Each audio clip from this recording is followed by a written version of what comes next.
Ukrainian President Volodymyr Zelensky arrived in Vienna for a visit.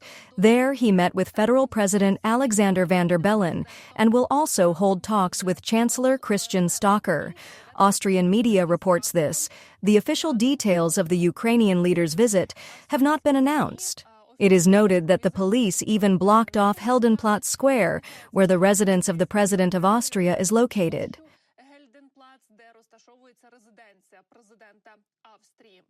In addition to the federal president and the chancellor, the guarantor will also meet with several ministers. According to Andriy Yermak, some of the key topics of discussion will include military assistance to Ukraine, as well as cooperation and sanctions. There will also be international meetings with the president and his team. Key topics include military support, sanctions, economic cooperation, and investments in Ukraine's military industry. Zelensky may also meet with Trump.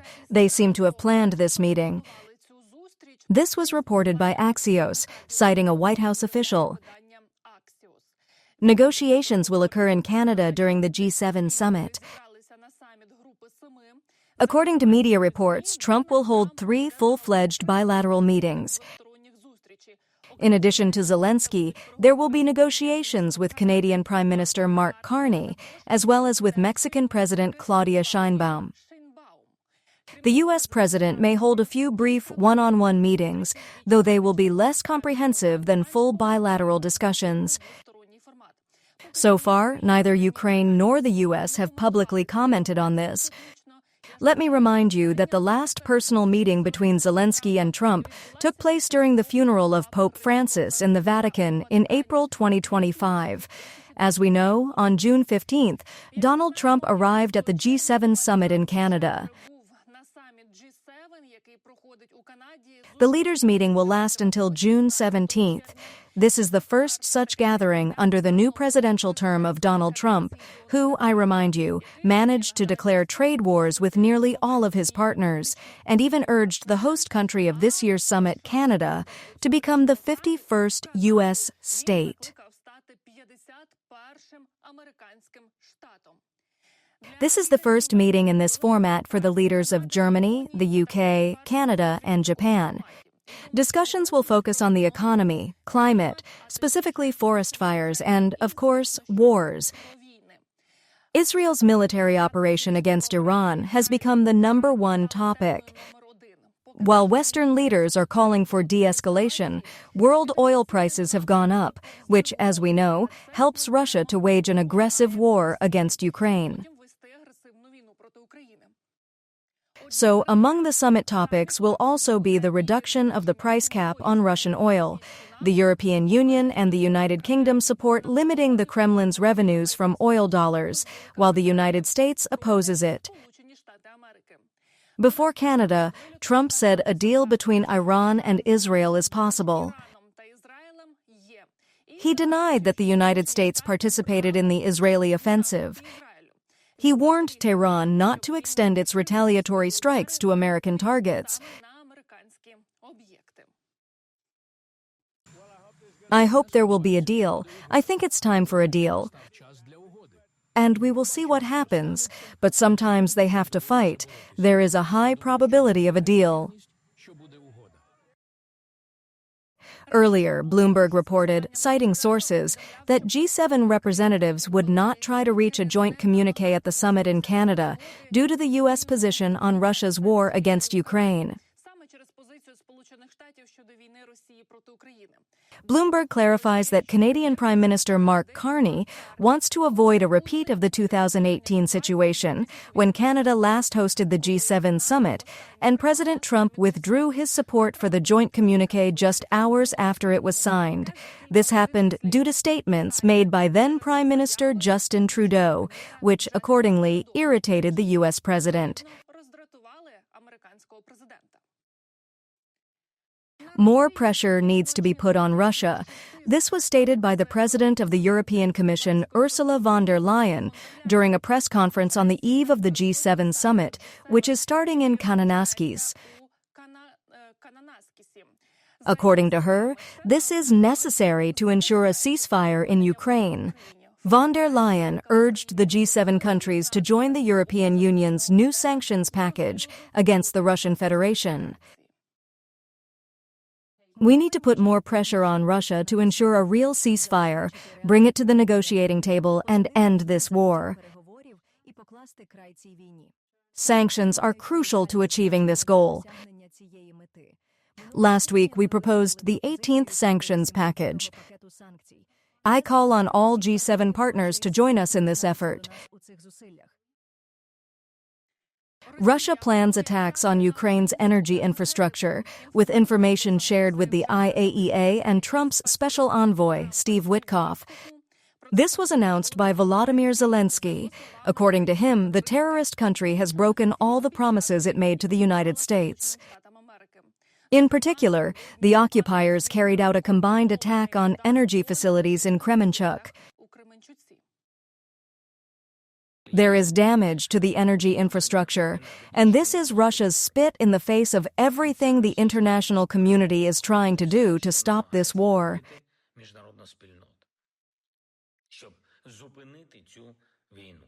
Just after Putin's conversation with Trump, after the Americans asked us not to hit Russian energy facilities, and when Putin himself is trying to portray himself as a mediator for the Middle East and trying to somehow help his accomplices in Tehran.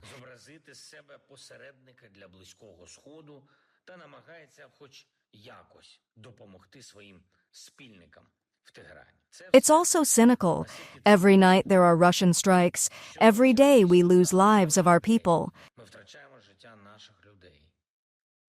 Everywhere, in Kherson, Kharkiv, Donetsk, Sumy regions, because of Russian shelling, because of this war that could have ended long ago if the world had responded to Russia more decisively and hadn't been swayed by Russian manipulations and lies.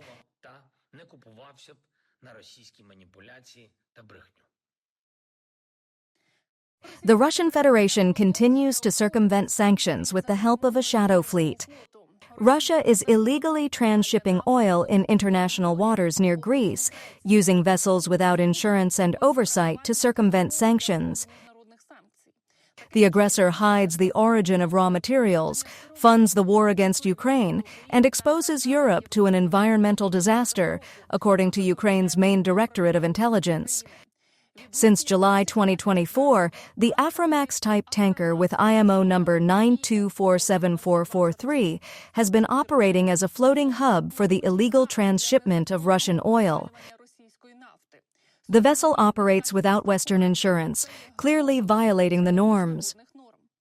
The transshipment operations are taking place directly in open waters, without proper escort or oversight, which poses a threat to the marine environment due to the potential risk of oil spills.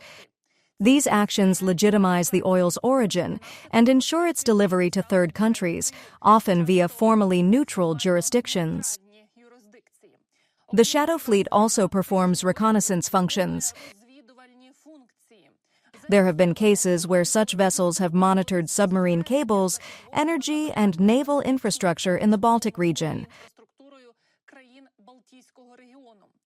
The main Directorate of Intelligence is urging the international community to take decisive action. Shaheds have become more deadly, with occupiers launching drones at 2 to 5 kilometers, making them nearly impossible to shoot down with machine guns, according to the Ukrainian military, as reported by CNN. According to their data, about 80% of drones are currently being intercepted. A few months ago, this percentage was about 95%. Now, Ukrainian army is forced to use missiles to destroy drones, but the stockpiles of such munitions are insufficient for the large-scale daily attacks. In recent weeks, Russia has intensified shelling of Ukraine. On some nights, the number of enemy UAVs exceeds 400 units. Analysts attribute this to the rapid increase in Shahed drone production, with Moscow releasing hundreds daily. The Institute for the Study of War estimates Russia can produce up to 2,500 Shaheds and 2,500 decoy drones per month. These decoys are not much different from real drones, which complicates the work of Ukrainian air defense and forces them to spend resources even on fake targets. According to researchers, the attacks have become more concentrated, large-scale, and less predictable. As a result, Ukrainian army is forced to use missiles to destroy enemy drones. But the stockpiles of such munitions are insufficient. The security service of Ukraine arrested 2 Russian informants. They were local residents of Donetsk region. They were preparing coordinates for Russian strikes in the region. According to the security service, in Sloviansk, the enemy's accomplice turned out to be a 44-year-old saleswoman from a local store who came under the occupiers' radar due to pro-Russian comments in Telegram channels. To gather intelligence, she walked around the area and asked visitors to the store for information. Another informant is a 45-year-old employee of a municipal enterprise in Kramatorsk district. She was tracking the locations of checkpoints and the movement routes of Ukrainian military armored vehicles. As the investigation revealed, the woman was remotely collaborating with a liaison of the enemy's intelligence service, and it turned out to be an old acquaintance of the suspect from the temporarily occupied part of Donetsk region, who was planning to pass intelligence information to the Russian GRU. The officers of the service detained both criminals at their residences. They are currently in custody without bail. These women face up to 8 years in prison. 5 people were killed and over 100 injured in Iran's nighttime attack on Israel, with explosions reported across the country, according to local media. Many buildings were destroyed in Tel Aviv. A missile hit a skyscraper. According to the news agency, a fire broke out following the strike on the oil refinery in Haifa. Iran used about 100 missiles. About 700 Israelis were left homeless. They are now housed in hotels and temporary housing. This is the 4th consecutive night of exchanges of strikes between the sides since the escalation began on June 13th. At that time, Israel announced the beginning of Operation Rising Lion. Its official goal is to destroy Tehran's nuclear and military capabilities. The IDF reports that Israeli fighter jets struck headquarters of the Al-Quds forces within the Islamic Revolutionary Guard Corps and the Iranian army. And the IRGC has promised that operations against Israel will continue until the complete destruction of, quote, the Zionist occupation regime.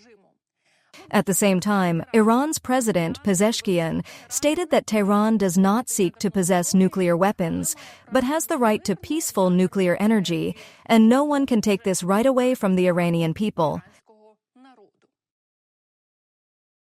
Iranian top officials are holding secret talks with Moscow about their evacuation with their families, media reports say. Ali Asghar Hijazi, who is the deputy head of the office of Iran's supreme leader, Ali Khamenei, conducted negotiations with Russian officials regarding the possibility of leaving the country, both for himself and for his family. It is noted that, on his part, the high-ranking Russian official assured Hijazi that in the event of an escalation, Moscow would ensure his evacuation through a secure corridor. It is also reported that other top Iranian officials have allegedly received similar offers, and some of them are already finalizing preparations for evacuation. Let me remind you that on June 14th, in a video address, Israeli Prime Minister Benjamin Netanyahu said that the IDF was preparing unexpected strikes against Iran's leadership. He also added that Iranian officials probably felt the danger and are already packing their bags. Media reports have claimed that Israel had the opportunity to eliminate Iran's supreme leader, Ayatollah Ali Khamenei. However, U.S. President Donald Trump opposed the plan, after which it was scrapped. The U.S. President Donald Trump has stated that Russian dictator Putin is ready to mediate in the conflict between Israel and Iran. Allegedly, this is what they talked about during a telephone conversation that took place on June 14th, Trump's birthday. Today, Russia confirmed that they are indeed ready to act, so to speak, as mediators. Over the past few days, Putin has had a number of important international phone calls. He spoke with Netanyahu, Pezeshkian, and Trump. Russia remains ready to provide mediation services if necessary. The proposals that were previously outlined by President Putin in his earlier conversation with President Trump remain on the table. In this regard, Russia's readiness and willingness remain. If necessary, all this can be put into practice.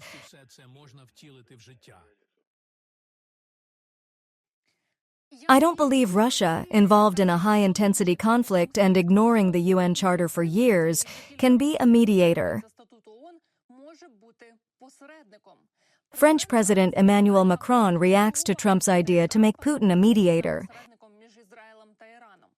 Instead, Macron called on the U.S. president to use his influence to establish peace in Ukraine and the Middle East.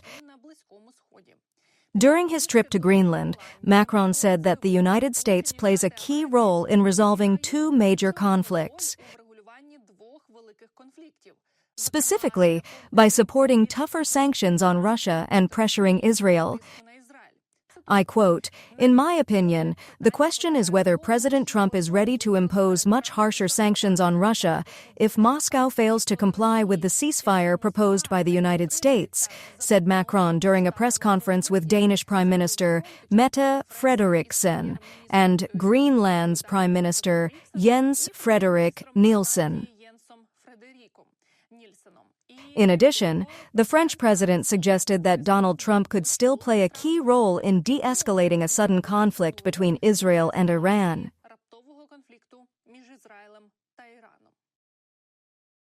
In this matter, the U.S. has an opportunity to bring everyone back to the negotiating table. Israel's dependence on U.S. weapons gives the U.S. an opportunity to negotiate. It is indeed very strange that Putin, who is waging an aggressive war against Ukraine, is being offered the role of a mediator, or even, one could say, a peacekeeper, to help resolve the conflict between Israel and Iran. At the same time, Putin could continue his aggressive policies and war against Ukraine. At the same time, have you noticed that in Russia they often say that they condemn Israel's actions, claiming that Israel is striking peaceful cities in Iran while people sleep at night? Yet, for some reason, Putin or Peskov never mention that they are using the same tactics against Ukraine when they strike peaceful Ukrainian cities and energy infrastructure every night with Shahed drones, ballistic missiles, and other weapons.